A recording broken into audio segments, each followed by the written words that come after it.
इसी में नीचे ये लेक दिख रहा है, अगर आप देखें दोस्त, अगर आप देखें तो राजा के नाम, ये देखो, हाँ राजा का नाम होगा श्री, या तो ऐसे कुछ भी तो क्लीन करेंगे।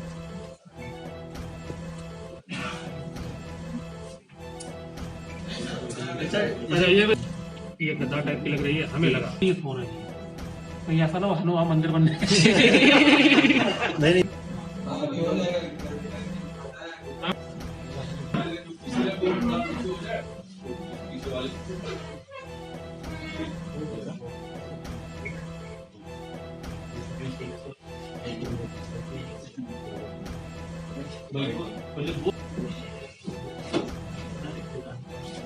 तो आज तहसील मोहम्मदाबाद कोहना के गांव गढ़वा में पुराने भीटे की खुदाई के दौरान ग्रामीणों द्वारा बताया गया कि वहां पर कुछ पुराने ब्रह्मांड, कुछ मूर्तियों के अवशेष पर सिक्के मिले हैं।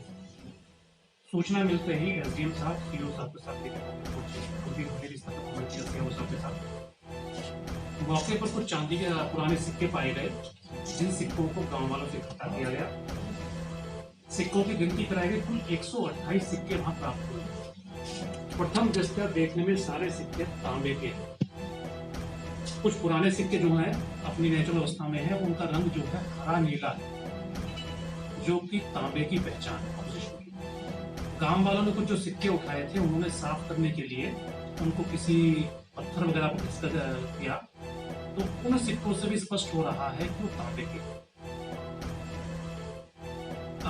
हमने कुछ सिक्कों का सैंपल का रैंडमली वजन करवाया, तो सिक्के 1.5 ग्राम के आसपास औसतन है।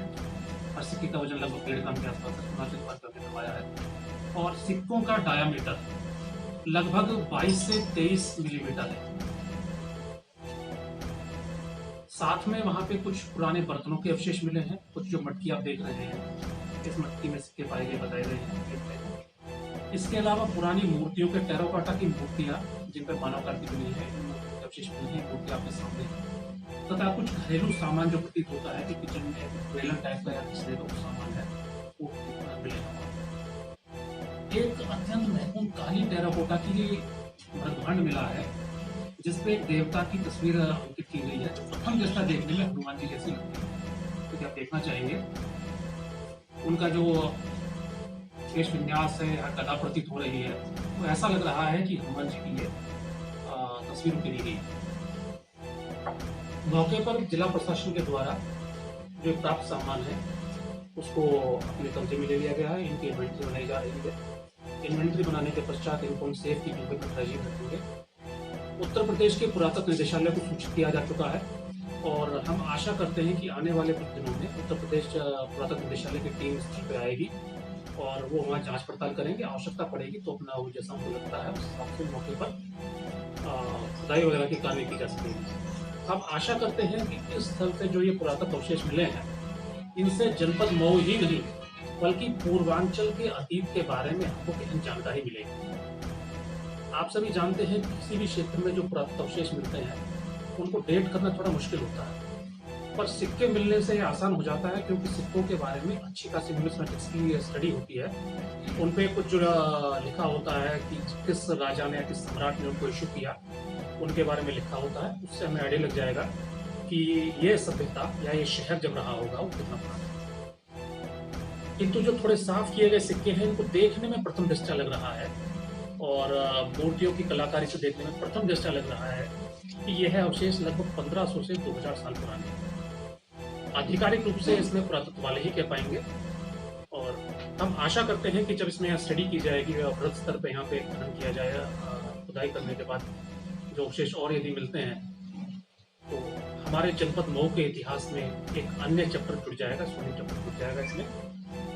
तो हमने स्थल पे सभी लोगों को सचेत भी किया है, सबसे अपील भी की है कि यदि किसी व्यक्ति के निजी पोजेशन में इस प्रकार के कॉइन्स हैं, तो कृपया वो उन्हें बगैर डैमेज किए जिला प्रशासन के सुपुर्द में दें, स्थानीय थाने को, प्रधान जी को अथवा तहसील प्रशासन को सुपुर्द में कर दें, ताकि हम इनकी प्रॉपर स्टडी कर सकें, इनकी कैटालॉगिंग कर सकें। एक ही स्थल पर इतनी बड़ी संख्या में कॉइन्स का, सिक्कों का मिलना, मुद्राओं का मिलना, ये अत्यंत रेयर है। और तो मैं आपके माध्यम से भी, मीडिया के माध्यम से, आपके जो व्हाट्सएप ग्रुप्स हैं, आप चैनल चलाते हैं, यूट्यूब चैनल चलाते हैं, पेपर निकालेंगे हैं, आपके माध्यम से भी जनता से अपील करना चाहूँगा कि स्थल पर किसी खजाने इत्यादि के लालच में कोई अवैध खुदाई ना करें, क्योंकि हो सकता है कि यदि वो खुदाई करेंगे अनसाइंटिफिक, गैर वैज्ञानिक तरीके से खुदाई करेंगे, तो उसमें जो नाजुक अवशेष होंगे वो डैमेज हो सकते हैं। और यदि किसी व्यक्ति के पास, पुनः मैं रिपीट करूंगा, किसी के पास कुछ है ऐसे अवशेष, उनको जिला प्रशासन को टर्न ओवर करना। यह किसी व्यक्ति की निजी धरोहर नहीं है, यह पूरा जनपद मऊ की नहीं, जनपद पूरे हमारे उत्तर प्रदेश की धरोहर है। और जो काम चल रहा था सर, वो रोक दिया गया है? वो बिल्कुल रोक दिया गया है, निर्देश दिए गए हैं, वहाँ पर किसी प्रकार की कोई खुदाई किसी द्वारा नहीं की जाएगी। ये देखिए, हमारे तहसील के अभिलेखों में भीटे के रूप में है। अब भीटे का मतलब हो सकता है पुराना टीला है या कोई जमीन का उठा हुआ भाग हो सकता है। हमारे अभिलेखों में कहीं इसका उल्लेख नहीं है कि वहाँ पे कोई कोर्ट होता है, कुछ होता है। पर चूंकि मैदानी भागा है, नदियों वाला क्षेत्र है, ऐसे क्षेत्र में यदि कोई टीला होता है तो सामान्य रूप में माना जाता है कि प्राचीन कोई पुरानी आबादी रही होगी जिसके वहाँ अवशेष है। इसके अतिरिक्त मौके पे ईंटों के अवशेष मिले हैं, ईंट वगैरह मिली है, तो एक निश्चित है कि वहाँ कभी किसी समय कोई छोटा मोटा नगर रहा होगा, मानव आबादी बसावट वहाँ रहती है, ये किसी कारण हमको ये मिले। तो हमारी जिम्मेदारी बनती है कि हम ऐसी ऐतिहासिक धरोहरों को संरक्षित करें, सजोएं, उनके बारे में गहनता से जांच पड़ताल करें, और इससे हमें अपने इस क्षेत्र के बारे में जानकारी और मिलती है। आप भी देखेंगे जनपद मऊ के, जैसे जनपद आजमगढ़ प्रेसिडेंट वगैरह पढ़े, प्राचीन काल के बारे में बहुत अधिक जानकारी है। मोटा मोटा हम जानते हैं कि गुप्त काल में यहाँ साम्राज्य रहा होगा या मौर्य काल में रहा होगा, विशेषकर किस राजा का साम्राज्य कब रहा, उनके समय में हमारे जो नगर होते थे, गांव की बसावटें होती थी, शहरी बसावटें थी, उनका प्रकार क्या होता था, लोगों के रहन सहन का प्रकार क्या होता था, मुद्राएं किस प्रकार की थी। मुद्राओं से पता पड़ता है कि व्यापारिक लेन देन अधिक चलता होगा। एक जगह बड़ी मुद्राओं का मिलने का मतलब है कि ये शहरी केंद्र रहा होगा, व्यापार का केंद्र रहा होगा। तो अंदाजा लगा सकते हैं कि आज से जब का भी लगभग 1500 साल पहले इस क्षेत्र में व्यापार कितनी बड़ी मात्रा में होता था। और व्यापार का सीधा है कि कृषि भी अच्छी रही होगी, लोगों के पास खरीदने की शक्ति तभी आएगी तब कृषि में उनके पास सरप्लस होगा, एग्रीकल्चर सरप्लस उत्पन्न होगा, जिसका वो व्यापार है। तो ये छोटी छोटी चीजें हम ये मानते हैं कि इसको नया निकल के आएगा जनपद के इतिहास के बारे में। सड़क निर्माण के दौरान ये जमीनें हैं, भीटे के नाम दर्ज है, इसका पट्टा कुछ वर्ष कृषि पट्टे हो चुके हैं, तो पट्टेदार कम जमीन है। यहाँ पे जमीन की मिट्टी खुदाई की जा रही है, उसमें ये अवशेष मिले हैं। सड़क निर्माण के दौरान, सड़क निर्माण में मिट्टी को हटाने के लिए सड़क निर्माण वहाँ हुआ। अभी इनको कहाँ रखा है? अभी इनको हम सेफ्टी में रखेंगे, अपने ट्रेजरी में रखेंगे। इसके पश्चात हमने पत्राचार कर लिया है निदेशालय से, पुरातत्व निदेशालय से। उनके जैसे इंस्ट्रक्शन होंगे यदि उनके एक्सपर्ट्स यहाँ भी भेजना चाहेंगे, क्योंकि इनकी सफाई करना हम आप नहीं कर सकते। जैसे मिट्टी लगी आप देख रहे हैं किस प्रकार, वो हम नहीं कर सकते। इसका टेक्निकल तरीका होता पूरा कि कॉइन डैमेज ना हो और इस पर क्या आकृति बनी है, क्या लिखाई है, वो उभर के आ जाए। तो ये साइंटिफिक तरीके से सफाई तो पुरातत्व वाले ही करेंगे वगैरह में। तो जैसा प्रदेश सरकार का इसमें निर्देश होगा वो किया जाएगा। वर्तमान में सेफ कीपिंग में हमारी ट्रेजरी में रख देंगे। सर, किस तरह की खुदाई थी और क्या अवशेष मिले हैं? ठीक है, तहसील मोहम्मदाबाद गोहना के गांव गढ़वा में एक पुराना टीला है जिसको भीटे के नाम से अभिलेखों में दर्ज है। वर्तमान में भूमि किसानों के नाम है, पट्टे के दौरान वहाँ पे खुदाई के दौरान हमें सूचना मिली कि कुछ पुरातत्व काल के अवशेष मिले हैं जिनमें सिक्के भी शामिल हैं। सूचना मिलने पर मौके पर तहसील की टीम गई, पुलिस गई, हमने भी स्थल जाकर भ्रमण किया। तो मौके पे हमें 128 तांबे के सिक्के मिले, उसके साथ में कुछ मूर्तियों के अवशेष मिले हैं जो आपके सामने यहाँ डिस्प्ले किए गए हैं। एक प्रत्येक सिक्के का वजन लगभग 1.5 ग्राम है और सिक्के का डायमीटर लगभग 22 से 23 मिलीमीटर है।